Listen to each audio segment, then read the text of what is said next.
What's up, YouTube? Haven here. Going to talk to you about the Iranian F-14 event that is just wrapping up.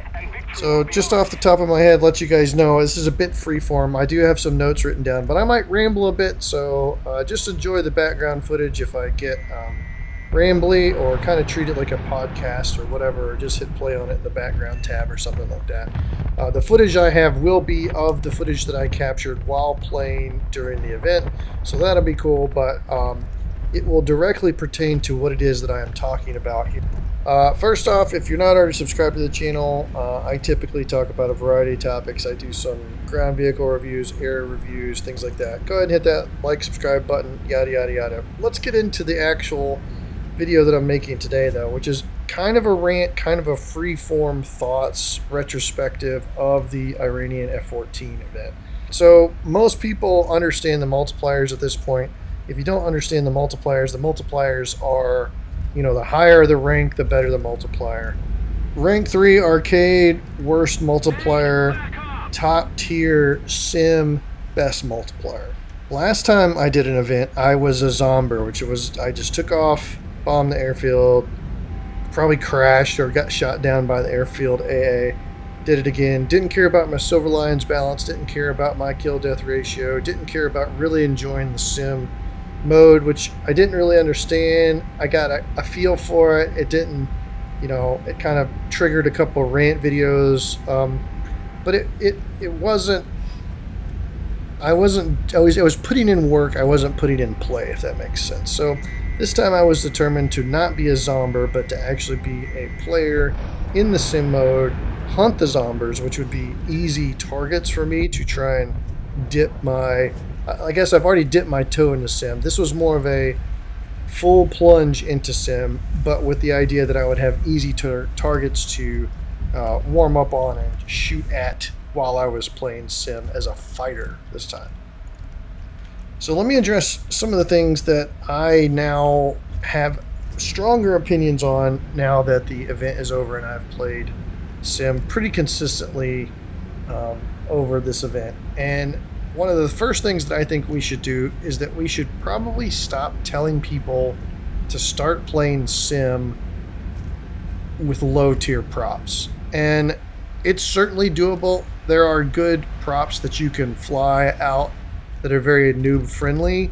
However, I think in general we should not recommend low tier props to someone getting into sim unless that's the only thing they have available. If they are a completely new player to War Thunder and they don't have the tech tree or tech trees unlocked and available to them, I think we're going to have to continue to recommend low tier props for the introduction into sim game mode. And this is, I'm in particular talking about air sim, by the way, air enduring confrontation mode. There are good choices out there for low tier props, but I think if they have more of the tech tree available to them, we should start recommending jets, Cold War jets, not early jets. And let me tell you why. So when you play low tier props, you have to deal with prop torque. You have to, getting off the runway is a challenge. Prop torque, trimming, fighting with essentially the plane itself to get it into the air. If you just tell someone to play a random prop, it's often that those airplanes, because they are early airplanes, do not have all the creature comfort amenities that later Cold War jets have.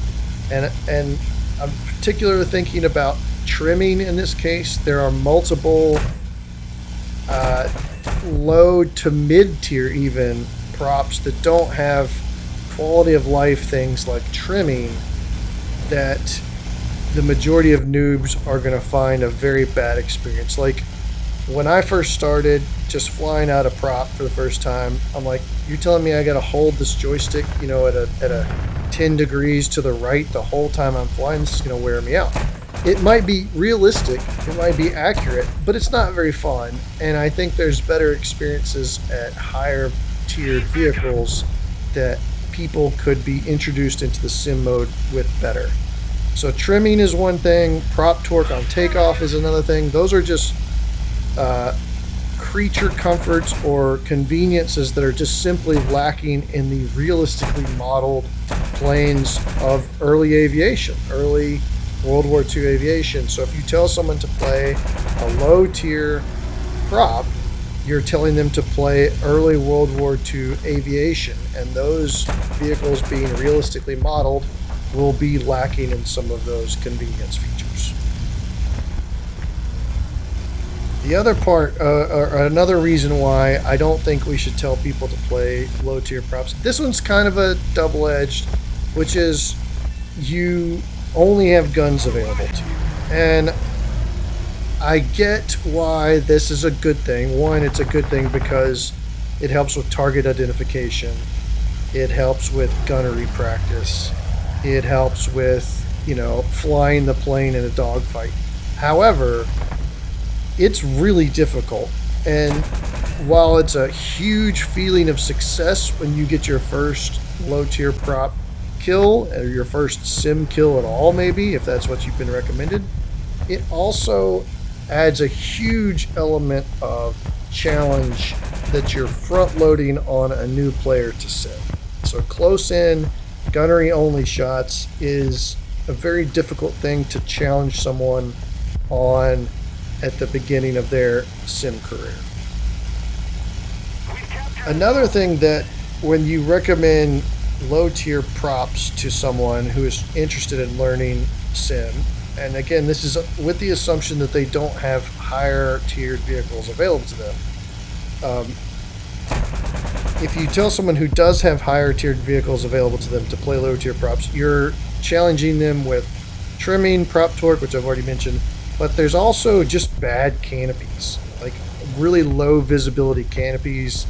Italian early props really struggle with this. BF-109s are okay. American props are generally good with this. Japanese, there's just a big mix of canopies, and that's another layer of like, well, no, don't play that low tier prop. You have to play this low tier prop. They can't just pick any low tier prop. They need to pick one with good visibility, because not all of the canopies out there in early World War II aviation have good visibility out of it. So you're challenging them with trimming, prop torque, gunnery challenges, and bad canopies, and then layer on top of all that is wing stalls. So especially if they're coming from a Air RB background, or arcade would be even worse, the idea of don't pull so hard, don't pull on your joystick max value so much that you wing stall. It's just not a concept to your first time player to sim, and they're gonna flat spin and crash multiple times, and that is, again, not an immediately positive experience coming to low tier sim. Is it realistically modeled? Yes. I mean, is that's something that maybe people, I'm not saying take that part out, I'm just saying it's not something that low tier sim players are going to be expecting if they're completely new.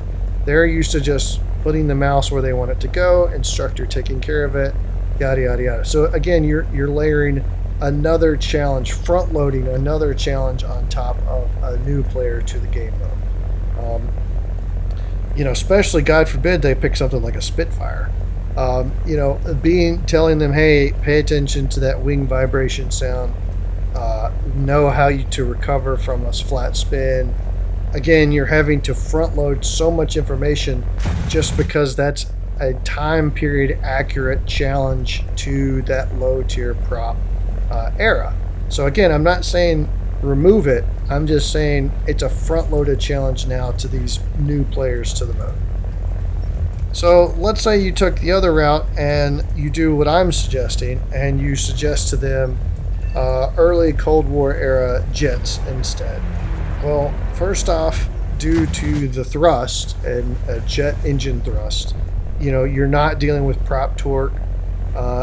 You pretty much have in cockpit, like live flying trimming available for all control surfaces. So now you can trim on the fly if you need it, but you won't even need it generally because the jet engine is going forward and there's no torque associated with your engine and your prop. So you've eliminated two of the problems right away. Another thing that you've eliminated generally, and I use this broadly, generally you've eliminated a lot of the visibility out of canopy problems. There's obviously exceptions. There's still many early jet aircraft that have terrible front visibility, but most everybody at that point has moved to sort of a bubble canopy. And so generally, at least side, up, and rear visibility is better. I'm not going to say good. Again, there are terrible visibility jets in the early Cold War. You got to pick the right one. But the canopies are generally better. There's generally no need to do trimming. There's no need to deal with prop torque. And while wing stalls are still a thing in jet combat, they are less frequent just due to the speeds involved and due to the amount of pull that the jets can achieve. It's still going to be a thing. It's still going to be a challenge, but that's learning the mode. So you've eliminated quite a few things right out the gate just by eliminating a prop, right? I mean, all those are generally associated with either early aviation or dealing with the prop and the torque that goes with that prop. And this is where I think, while you have to recommend the right low tier prop, and if you do so, it can be a positive experience. I think on the flip side, you could recommend a bad early Cold War jet. But I think if you recommend the right early Cold War jet, you can dramatically increase their enjoyment of the mode. And what I'm thinking here is like the F3Hs or the T2s or anything basically with a half decent radar and IFF. And then really throw that on top is if you have decent missiles. If you have those three things, you have really eliminated a lot of the challenges that come with your introduction into sim, which is controlling the aircraft, finding the enemy, not shooting down friendlies, and actually being able to get kills, right? The decent missiles sort of eliminates the need for gunnery, although obviously you would still want to have gunnery skills because there are still the need for gunnery kills in the early Cold War era. But just being able to lock up and fire at an AI, let's just say, like with an A9B, like let's just say you shoot down an AI with an A9B, you're getting points on the board, you're getting experience, you're getting that dopamine hit, you've shot something down now in the sim mode, right? And if you catch an enemy unawares because you have a half decent radar with IFF, then now you're finding the enemy, you're pursuing the enemy, and then you have great weapons to eliminate that enemy. I think that it was a truly good experience for me to fly out the F3H and the T2. I'm sure there are other options I'm not thinking of right now. The AV8s, the Harriers come to mind. They have great visibility because RWR can be kind of used in a pinch if you don't have IFF, but you're going to have to be a little bit more careful about identifying your enemy before you shoot that missile. One of the main benefits of IFF is knowing that it is an enemy, being able to take a longer shot with a good missile. So that's sort of the secret sauce for low Cold War era jets. So I think if you can handle that, you're going to have a good time. I think any newbie, you give them a T2, you give them an F3H, you say, let's fly out.